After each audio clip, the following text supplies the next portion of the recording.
Kick out the jam! Hi, my name is Machine Gun Thompson, and I am the drummer from the MC5. The MC5 originally stood for the Motor City 5 for Detroit. We built the cars here, and we built a lot of guns and bombs and bullets for World War II, so we're not communists, thanks to the efforts of the people here in this beautiful town. People seem to think Detroit's a bad place. It's a great place to live. It's the salt of the earth. We are blue-collar heroes around here. We work hard, and we have a pretty good set of ethics.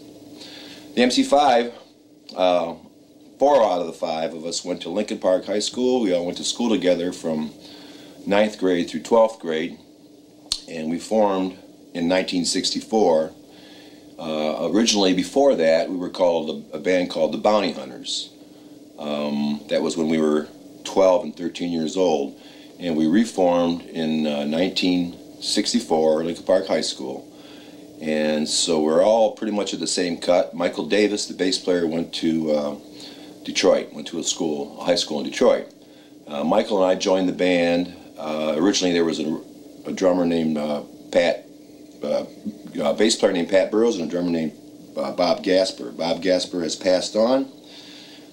They were in the band for 3 months. They didn't like the way the MC5 were too raucous and would do this thing called avant rock, which was sort of just play at full blast, full bore, and go to places where no one ever took rock and roll before. We shortened up the name Motor City 5 to the MC5 eventually, and played our all-night party, my graduating all-night party in 1966. Between 66 and the time we recorded our first album, Kick Out the Jams, in 1968, released in 1969, we had played colleges,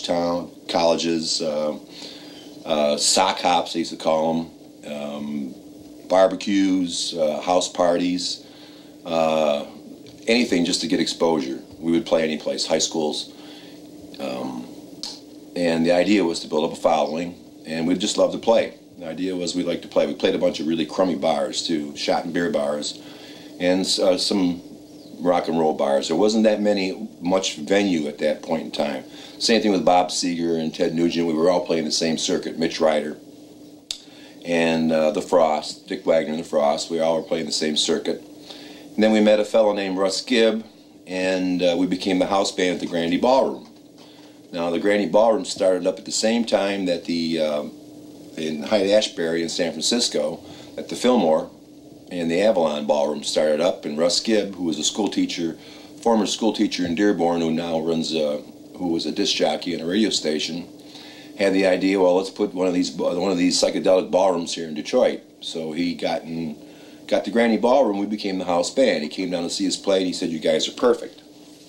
So what we did is, we would rehearse in the Grandy. I was going to Wayne State at the time, and I would come out of class and we'd go rehearse in the afternoon in the middle of winter with no heat, and we'd all be wearing fur coats, heavy big coats, and practicing our material to play on the weekends. We were the house band there for probably 2 years, and before Russ started to bring in national acts, there were a lot of groups that were playing that were local groups. I already mentioned 4 of them, but there was also the Up and the Stooges, the Psychedelic Stooges, not Iggy Pop, and a host of other groups that were local. Wilson Mower Pursuit, the American Blues Band. There were about 25 bands. So we managed to start drawing an audience, and then once word got out that there was a venue, that there were people showing up at this place, national acts started to come and play at the Grandy. And when that happened, Elektra Records got wind of the MC5 that were blowing all these national groups off the stage. So they sent a fellow out named Danny Fields, who was the head of A&R from Elektra Records, Mr. Jack Holtzman's label.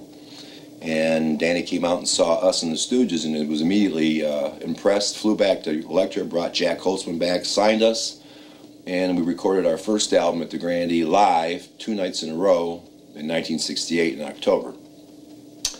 We were the first band to record live and released their first album as a live record, which was a taboo.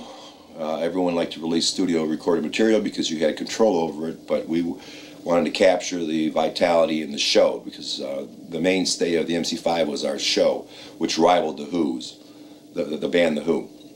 And what we did is blew off the national acts.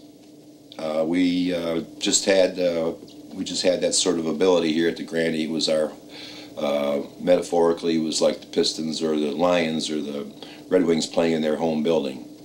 And some of the bands we had the Who Wars, which there were 3 or 4 times we played with the Who, and the MC5 won twice and the Who won twice, so that was a tie.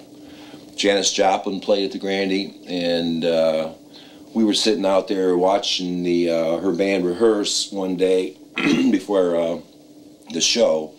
They were doing sound check and going over a new song they had written. I forget the name of the song, but the guitar player Sam was having a problem with the bridge, coming into the bridge, and so the 5 of us are sitting back in chairs and just sort of like catcalling and hooting and hollering and being hecklers out there.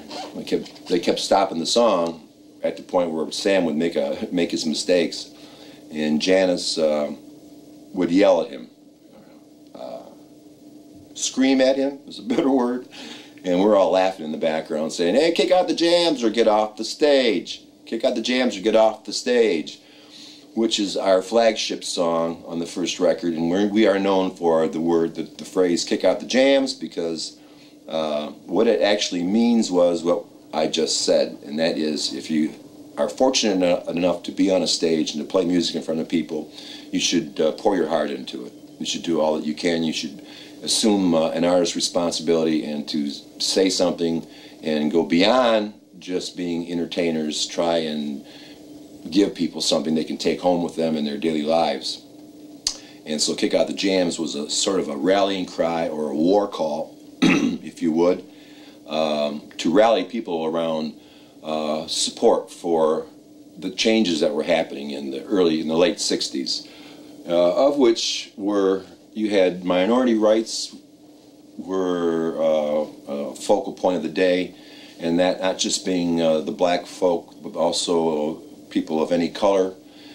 We had women's rights. Women were still sort of prejudiced against, were prejudiced in the workplace and prejudiced as human beings. And you had drugs, and you had free, more open social, sexual atmosphere. And needless to say, the real true focal point was the Vietnam War, which tore this nation into 2 pieces. It was brother against brother, and father against mother, and son against daughter, as to whether or not we should be there, because the body bags were coming home. While the MC5 was touring the USA and Europe, the body bags were coming home day by day. So we stood for, obviously the MC5 stayed back. We did not go to Vietnam. We stayed back and fought our own Vietnam here in the USA. And that was to inform people and inform young people and all people that this war was a sham, and it was destroying our country, and it needed to be brought to a halt. It took us to the the Democratic National Convention in Chicago, where all the riots took place in 1968, Chicago 7, etc.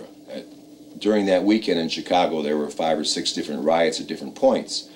We were involved in one of those riots. There was supposed to be 6 or 7 groups to show up to play in a flatbed truck trailer, and Janis Joplin was supposed to be there, and Moby Grape, and the Stooges, and Ted Nugent, and Bob Seger, and a couple other groups. No one showed up but the MC5. We were the crazy ones. We just had no fear, and we thought it was a good place to be at the time to show support for what we really had been playing and been preaching in our rhetoric all along. That it's time to take a stand, because there was a bit of a revolution going on. We were called the Point Vanguard by the media. They labeled us the vanguard of the revolution. That was not our intention, to be the vanguard of any revolution. Our intention was to play the music and just to have fun and be better than the Rolling Stones. And of course, you know, to live the American dream. But as fortune would have it, we got caught up in a political atmosphere which ultimately destroyed our group. politics. We couldn't win. The left from the left side of the political spectrum to the right side of the political spectrum to the middle, we would alienate everyone because we shifted our gears on our second album. We went from being highly radical extremists to being very conservative, traditional rock and roll stereotypes musically. So we sort of alienated our audience a bit on our second record, which is back in the USA.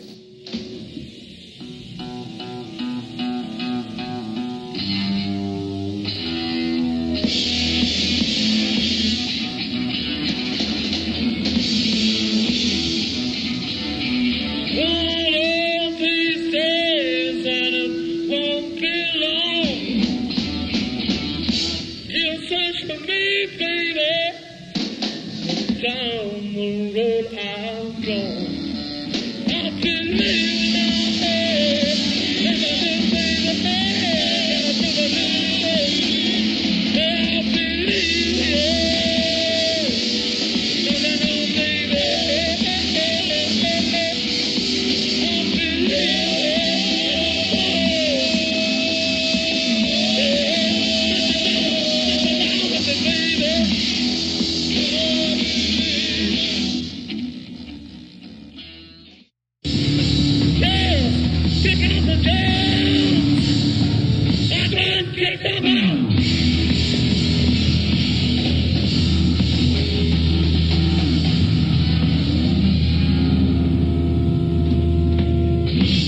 Check out the jazz. Hey.